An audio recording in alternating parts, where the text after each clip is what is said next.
How's it going, everybody? This is Cameron White with White Light Astrology, giving you guys your May 2019 horoscope for Cancer, Sun, and Rising. Thank you guys so much for being here and liking and sharing and commenting and subscribing. I love and appreciate every single one of you guys. This month, there's a lot of energy going on this month. But the big thing that I wanted to say is that within this month, although there's going to be a lot of challenging energy, there is equally just as much positive energy and good juice that is going to not just get you to survive this month, but to thrive into the next month and to keep going on, basically. Like, this isn't going to be like how it was in Pisces season and all of that stuff. This is a lot more of a turning point month, and I think this is going to be a very positive month for growth and things like that. So starting off at the beginning of the month in May, we're having Saturn stationing retrograde, and this is happening in your 7th house. This is really important because while Saturn is in the sign of Capricorn, in his home sign, where he can be very cold and, harsh and put up walls and barriers and kind of put us into a box sometimes, Saturn stationing retrograde is basically, since Saturn's been direct for the past couple of months, what challenges or obstacles or more responsibilities has Saturn given you in the area of the 7th house, which is relationships, one-on-one relationships, whether you're married or if it's just basically you and anybody else. This also has to do with things of like law and lawsuits, but mostly just relationships. While Saturn is stationing retrograde, again, while Saturn was direct, what responsibilities did he give you? What challenges and obstacles has he given you? While Saturn stations retrograde, this is about facing those obstacles and those challenges and taking on those responsibilities and trying out like, hey, this was the problem. These are the things that the universe is trying to show me and to take on or to leave. And now this is the time to work through those things and, set, more boundaries or be more disciplined or have more authority in a certain situation. As well as with Saturn retrograding, this is a time of taking on more responsibility or just being more responsible with relationships in themselves. As we move forward into May, on May 4th, we're going to have the new moon in Taurus. Now, a lot of things are about to enter Taurus here in the next couple of weeks during May. However, this is the first thing that we've got going on, and this new moon is happening in your 11th house.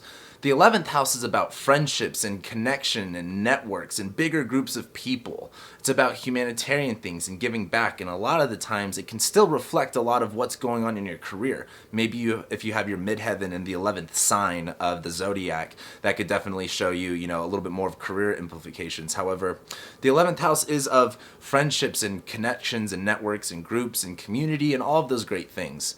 And as we have this new moon in Taurus, which is about being more solid and being more grounded, having more stability and having more growth and abundance in a specific area, resetting our intentions in that area, this is happening for you in your 11th house. So this is going to be a good time for you to, get more grounded and get more stable with your friendships or your networks or things that you involve yourself with or give back to or more of your community.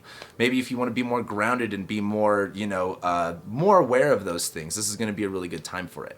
Because as we move on into May 6th, we're going to have Mercury enter Taurus as well. So Mercury's leaving your 10th house of your career and going into your 11th house of friendships. Mercury is the planet of communication, of logic and ideas and our mindset. And as Mercury goes into Taurus, where the sign of Taurus is a lot like, the springtime. Everything's growing, everything's really beautiful, and it's staying that way. And Mother Nature's making sure it stays that way. While Mercury is in Taurus, it wants things, its whole mindset, its ideas are more catered towards, how can we make things grow? How can we make things stable and long-lasting and abundant?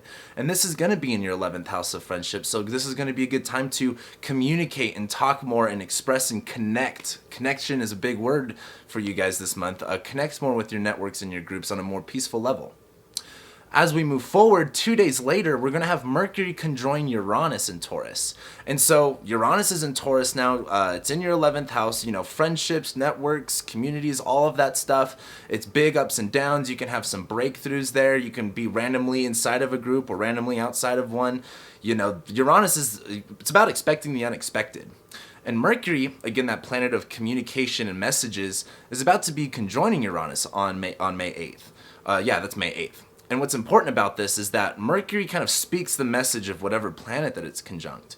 And so while Uranus is in Taurus and it's, like shifting up the stability that you have within your friendships and your community, and it's wanting to change that and uplift that, Mercury is definitely going to be speaking that message to you guys on May 8th. So definitely expect that. But that is exciting. This is going to be an exciting time to liberate and change up what you have going on that could have been stagnant in that area for you guys.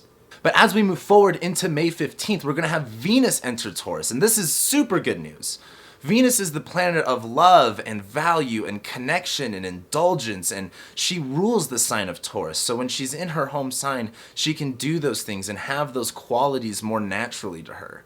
While you have Venus in Taurus, she's wanting to, again, like that Taurus energy of things are growing and things are abundant, and we want to keep it that way. Venus is making this area nice. Venus is helping you enjoy your friendships and have you connect more and solidify more on a grounded, more secure level of what your friendships are. And then later on, next day on May 16th, we're going to have Venus conjoin Uranus, just like Mercury did, where again, this is kind of like bringing the value and bringing the connection to that Uranus and Taurus energy.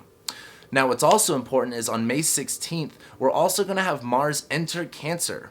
And this is going to be kind of weird for you guys because Mars is entering its sign of fall. Mars doesn't really work too well in the sign of Cancer. And that's happening in your first house, or maybe it's on top of your sun if you're watching this from your sun sign. However, Mars is the planet of action and drive and, what we're kind of doing, what we're focused on, what we're wanting to do. It's also about inflammation and heating up and severing and cutting. It has a lot to do with our frustrations and anger. And while Mars is in the sign of Cancer, he can't operate exactly properly there.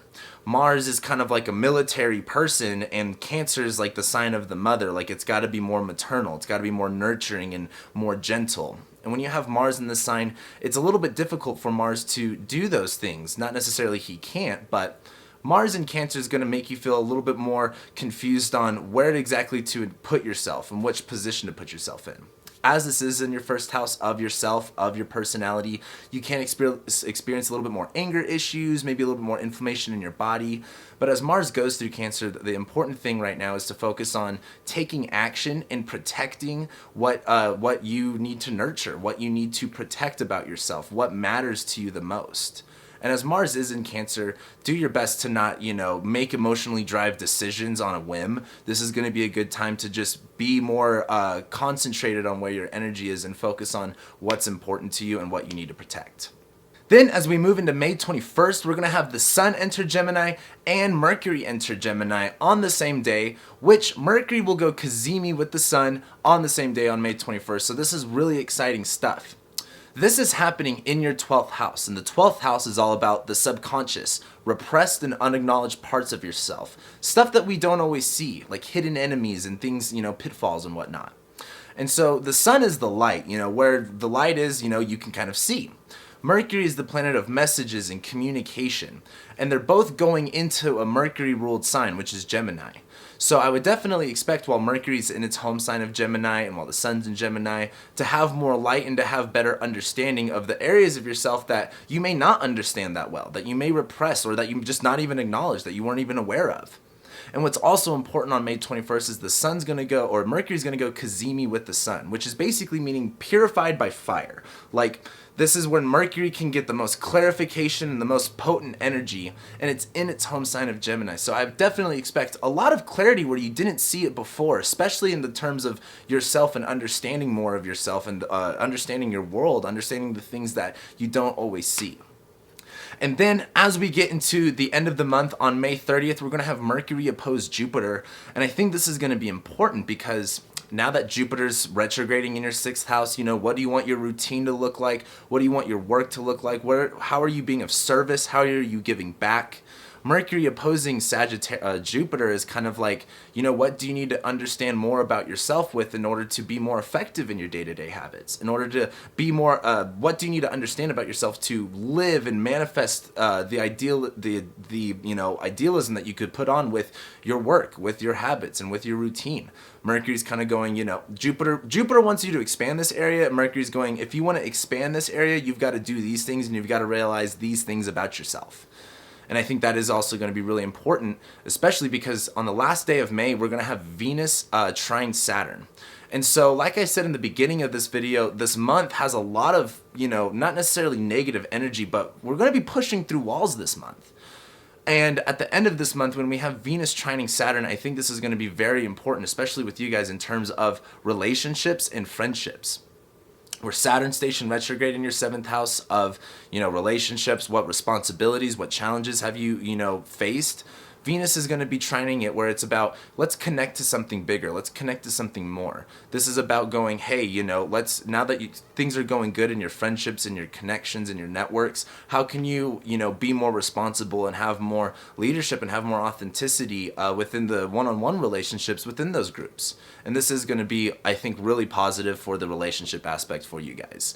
And with that being said, that's what I got for you guys. Thank you guys so much for watching and liking and sharing and commenting and subscribing. I love and appreciate every single one of you guys, and I'll be seeing you next month.